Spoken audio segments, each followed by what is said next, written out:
थोडं तुझं आणि थोडं माझं मालिकेच्या 29 जुलैच्या भागामध्ये इकडे आता सुनंदा मानसीची पत्रिका पाहतच राहते. तेव्हा आता तिला तात्या विचारतात की अगं सुनंदा, अजून किती वेळाची पत्रिका पाहत राहणार आहे?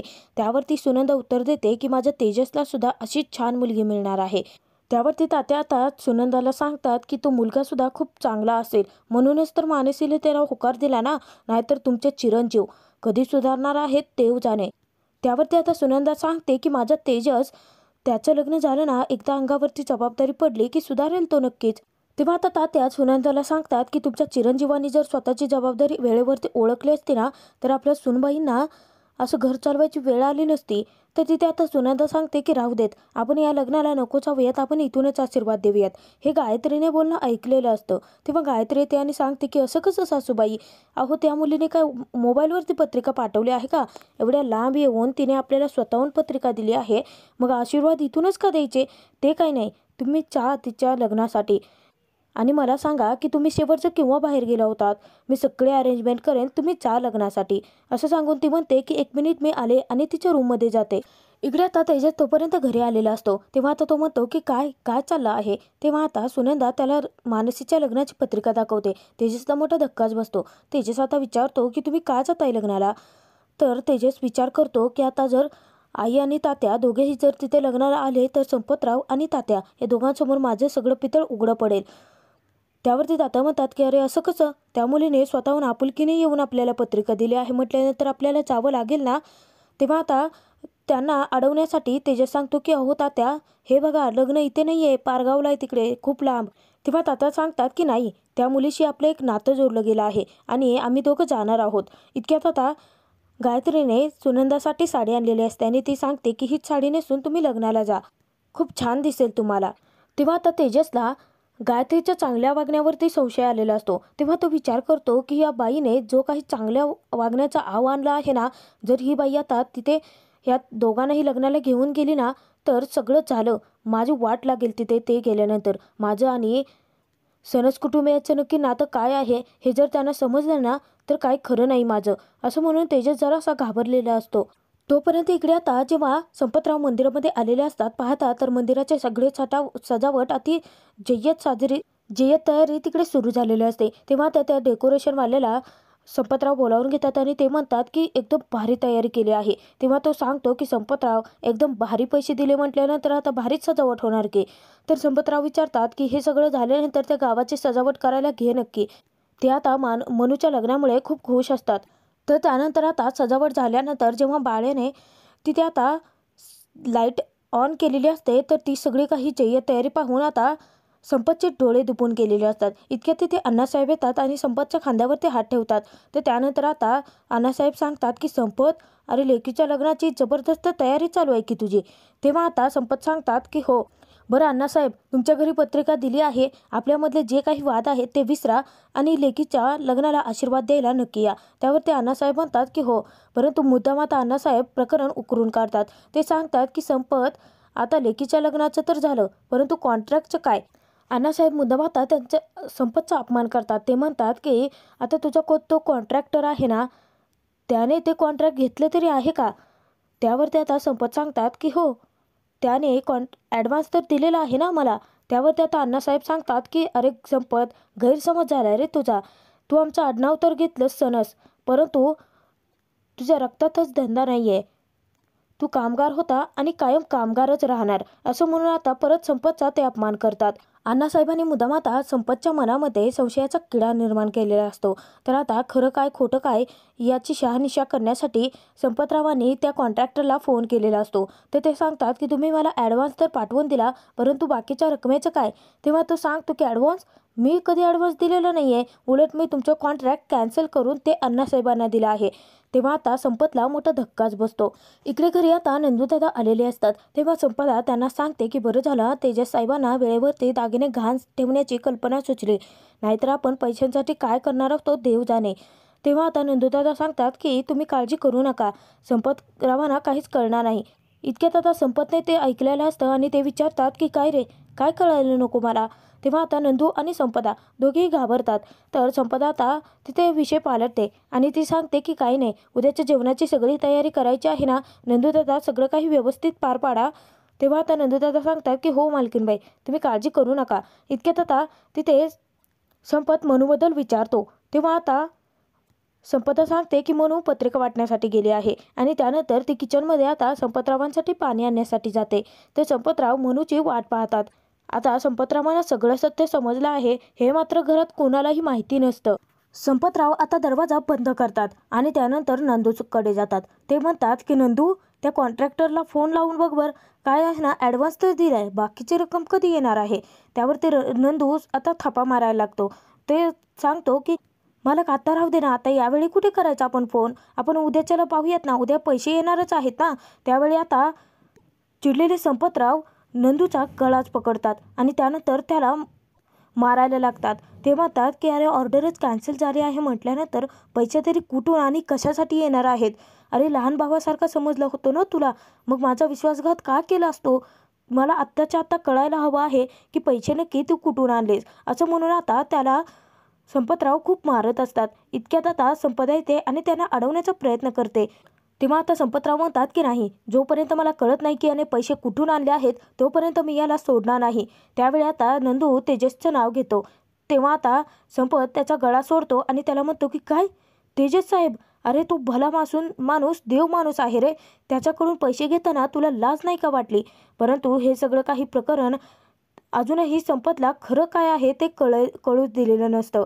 तेव्हा आता संपतला समजावते. त्यांना सांगते की अहो, जे काही केलं आहे ते तुमच्यासाठीच केलं आहे ना त्याने. संपतरावांना आता नंदूसाठीच खरं खूप रडू आलेलं असतं. तर संपतराव म्हणतात की या नंदूचा माझ्यावरती खूप जीव आहे, खूप जीवापाड जपतो तो मला. आत्ताच सगळं हे तुला करायची काय गरज होती रे नंदू. तेव्हा आता नंदूसुद्धा खूप ढसाढसा रडत असतो. इतक्यात आता डोअरबेल वाजते. तेव्हा आता संपदा जाऊन पाहते तर मनू आलेले असते. तर लगेचच आता संपत हा नंदूला डोळे पुसण्यासाठी सांगतात. तेव्हा आता मनू आतमध्ये येते आणि म्हणते की बाबा, तुमचा फोन का लागत नव्हता, मी किती वेळ झालं तुम्हाला फोन ट्राय करते. तेव्हा आता संपत सांगतो की तो टॉवर नसेल ना गं, परंतु ऑर्डरचे पैसे आले मनूताई, आता हवा तितका खर्च करायचा. तेव्हा आता मनू खूप खुश होते आणि ती संपदाला इशाऱ्याने विचारते की काय खरोखर. तेव्हा आता संपदा ही खोटं सांगते. तर संपतराव सांगतात की संपदाला म्हणतात की आता तुमच्या भावालाही फोन करून बोलवा इथे आणि तुमच्या भाऊजाईला सुद्धा सांगा त्यांना की तुमच्या भाचीचं लग्न होणार आहे, अगदी थाटामाटात लग्न होणार आहे. तेव्हा आता नंदूला त्याच्या अश्रू अनावर झालेले असतात आणि तो सतत आता ते मानसीपासून लपवत असतो. संपतराव आता मानसीला विचारतात की निधिताई कुठे आहे. मला तर वाटतं ती गेली असेल नट्टापट्टा करायला.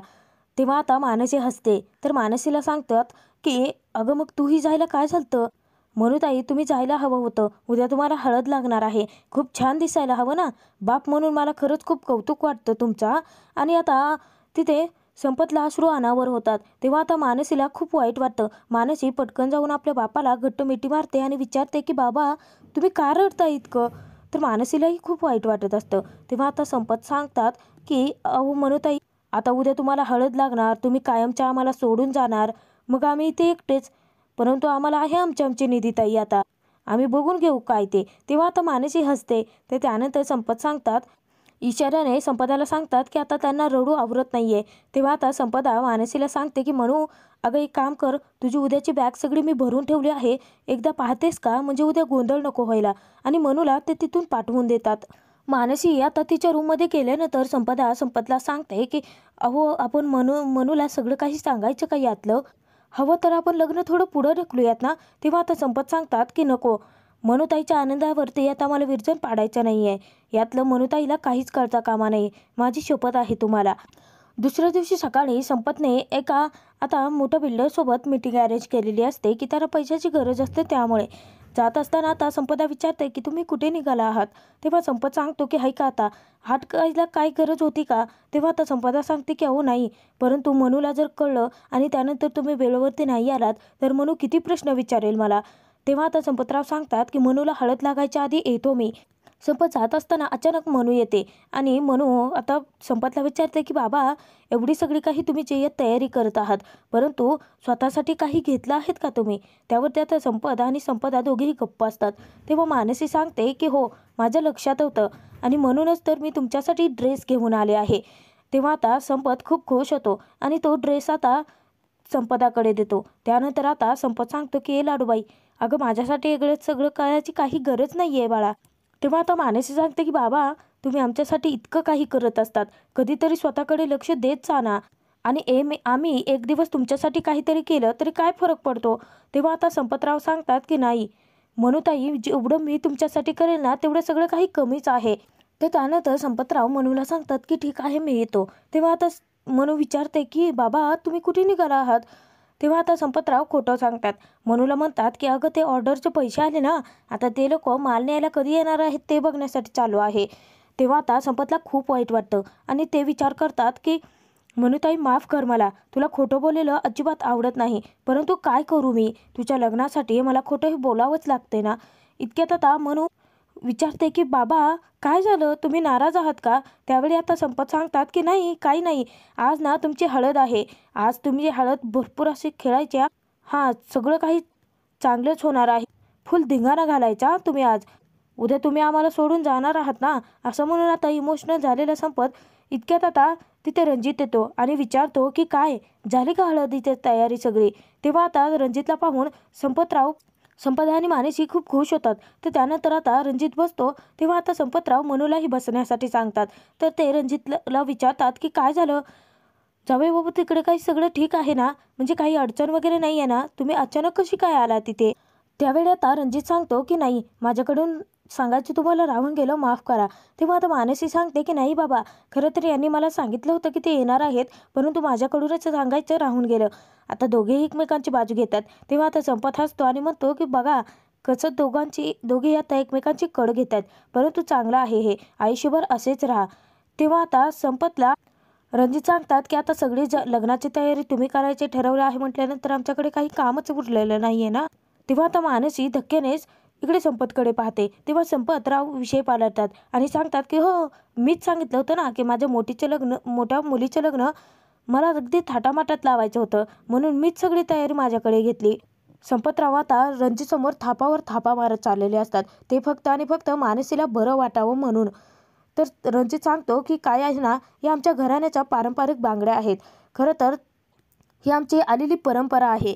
आमच्या आजीने आता आमच्या आईला दिल्या होत्या ना, आता आईने या बांगड्या मानसीला देण्यासाठी सांगितल्या आहेत, म्हणजे तशी माझीही इच्छा आहे.